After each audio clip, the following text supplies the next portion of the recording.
आपने बहुत सारी यूट्यूब पर जो है शेयर मार्केट की वीडियो देखी होंगी, पर आज अगर आपने ये वीडियो मिस कर दी तो आप कभी नहीं सीख पाएंगे कि शेयर मार्केट से जो है किस तरीके से पैसे कमाए जाते हैं। भाइयों, आज मैं आपको शेयर मार्केट का बहुत बड़ा जो जादू दिखाने वाला हूँ कि आप किस तरह घर बैठे बैठे सोते सोते जो है करोड़पति बन सकते हैं शेयर मार्केट के थ्रू। अगर बात करूँ शेयर मार्केट की तो दो भाई थे, एक मोहन एक सोहन। दोनों भाइयों ने इन्वेस्टमेंट किया, पर एक भाई ने किस चीज़ पर इन्वेस्टमेंट कर दिया, एक भाई ने अपनी जो है दुकान खोल ली, उसमें पूरा का पूरा पैसा इन्वेस्टमेंट कर दिया।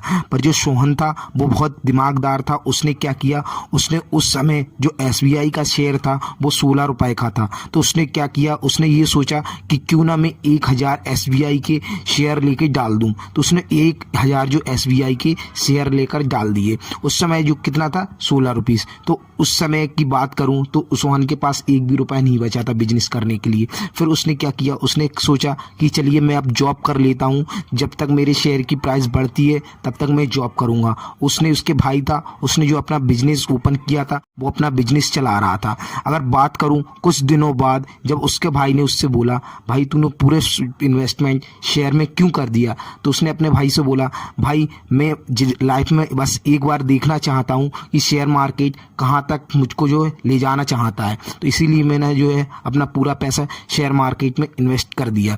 तो जो मैं जॉब करूंगा, अपना जो भी इनकम होगा उससे मैं अपना खर्चा चला लूँगा। तो उसके भाई ने कहा ठीक है। उसका भाई अच्छा खासा कमा रहा था, 35 से 40 हज़ार मंथली कमा रहा था, पर उसकी जो पेमेंट थी वो केवल 20,000 रुपीज़ थी। तो कुछ दिनों बाद शेयर की प्राइस बढ़ी और 16 से 100 रुपीज़ हो गई। तो उसके भाई से उसने कहा, भाई आज मेरे शेयर की जो 16 रुपीज़ प्राइस थी वो 100 रुपीज़ हो चुकी है। तो उसके भाई ने कहा बहुत बढ़िया बात है। उसके कुछ समय बाद जब समय धीरे धीरे बदलता गया, उसके शेयर की प्राइस 150 रुपीज़ भी हुई। तो उसके भाई से उसने फिर से कहा, भाई मेरी शेयर की प्राइस बढ़ रही है, अगर आपको भी थोड़ा बहुत शेयर खरीदना है तो आप भी खरीद के जो है डाल सकते हैं। तो उसके भाई ने कहा नहीं, मैं यहीं पर ठीक।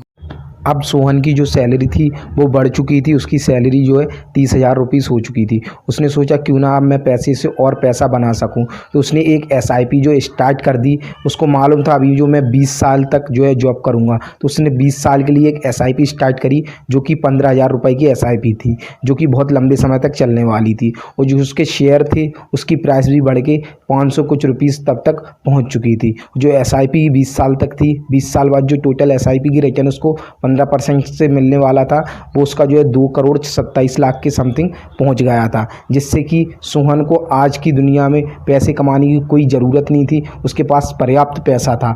बढ़ती उम्र के साथ उसको आगे के लिए किसी के आगे हाथ फैलाने की भी ज़रूरत नहीं थी। पर जो मोहन था वो वहीं पर जॉब कर रहा था, जिससे कि उसको आगे बहुत सी प्रॉब्लम जो सामना करना पड़ेगा, क्योंकि उसकी जॉब जो कर रहा था अपना बिजनेस, उसमें उसको यह थोड़ा बहुत लॉस भी हो चुका था।